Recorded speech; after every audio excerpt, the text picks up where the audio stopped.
story about do-goodery, I guess, and kind of about not having money anymore. It's about a career transition. I used to be a Good Samaritan professionally. Don't feel bad about yourselves, everyone. It's okay. It's okay. I do stand-up comedy now, and so I'm not a good person at all. No, really, like I've never even considered becoming a vegetarian. Like it's never even crossed my mind.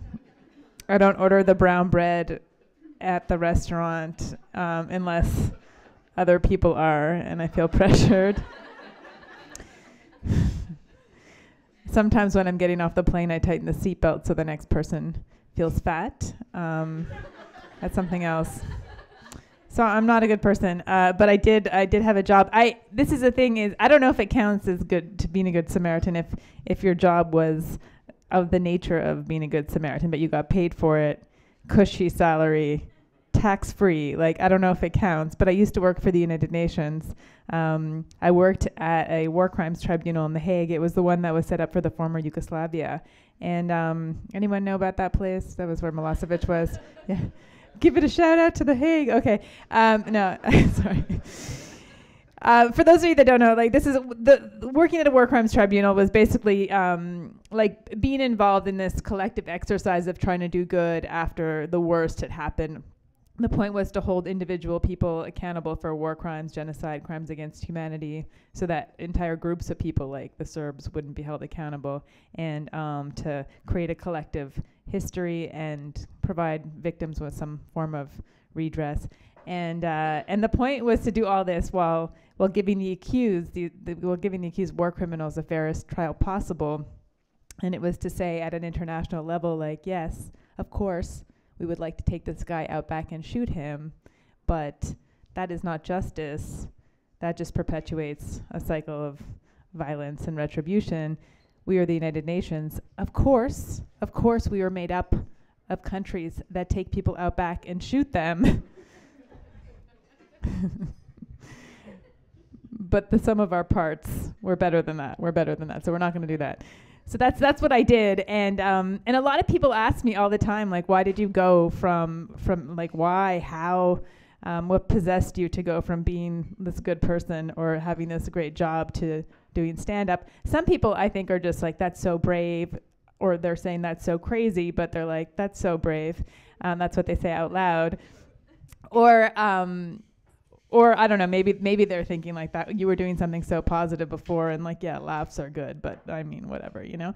And so they asked me, and I have different responses as to like why I went through the career transition. And in stand-up comedy, I'll typically say something like, I used to be a war crimes lawyer in The Hague before I decided it was time to get serious. You know. Because life is too short to let the man hold you down. Starbucks, the Gap, the United Nations, it is humiliating, you guys, right? Sometimes you just have to look yourself in the mirror and say, Jess, where is this whole being a UN war crimes lawyer thing really going to get you? Sure, bringing war criminals to justice is a great way to kill time and hang out with your friends, but is there a future in it?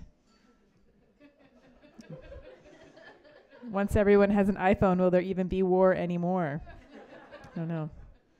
You don't go to war, you take pictures of your food when you've got a Wi-Fi signal and an iPhone. Okay. So other times, if I'm in an environment where I know that like lawyers that I used to work with might be reading or listening, I'll just say something like, I didn't become cynical about the cause of international justice. I just realized I wasn't passionate about the law. All lawyers can understand that. And I just realized law was just one piece of the trying to do good in the world puzzle. Something along those lines. I know, so boring. Anyway, so I say that sometimes. And if I'm like a little bit drunk at a dinner party, right, then I'm like, well, you know, Slobo, Dan Milosevic and I were hanging out. We were outlining count 233 of the Crimes Against Humanity section of his indictment when he said to me, Jess, you are a very good lawyer, but I am guilty man. Shh, do not tell anybody. Go, make good people laugh. Go, Serbian people, make them laugh. I don't know what's on. Yeah. Anyway, I won't continue with my. Then I get Kofi Annan on the phone, and I'm like, listen, Kofi, you're going to have to hire 12 at minimum high-level lawyers because I am leaving the tribunal. Yes, I know I'm the only thing the Security Council agrees on, but I got to go. Let me know if you ever need a reference. Not about preventing genocide, but yeah. What? Oh, okay. I thought that was going to be too much. But I said it anyways. Okay. So those are the things that I say sometimes. And then I realized I had to think like more seriously about like, why was it that I really did this? Did I do this? Is it that I just wasn't passionate about the law? Yeah, that's true. Is it that I'm brave? No, not really. I just looked at my life and I realized my entire life is just one series of obsessions. Like some people measure their life, they look back and they see periods of their life according to age or cities they've lived in or relationships they've been in or jobs they've had or like when their last period was. Like they have different measurements, but for me it's just been like one series of obsessions. You know, like for example, like there was the time that I decided I wanted to have a lesbian experience, right? And I went up to this woman, I got to know her, and I went over to her house. And as I was going over to her house that night, I just said to myself, like, because this is my mentality in general, is, 2 feet in, all or nothing, no pain, no gain. Like, I just don't have balance, you know? It's all like, all in all the time or nothing. And so I go up to her door, and I'm just thinking to myself, I'm like, Jess, you watched the L Word. You decided you wanted to do this. Let's do this. Even if you don't like it, stay in the game. This is your choice. You never have to do it again. Go team. Like that's, how I talk to myself. So I stayed with that woman for 5 years.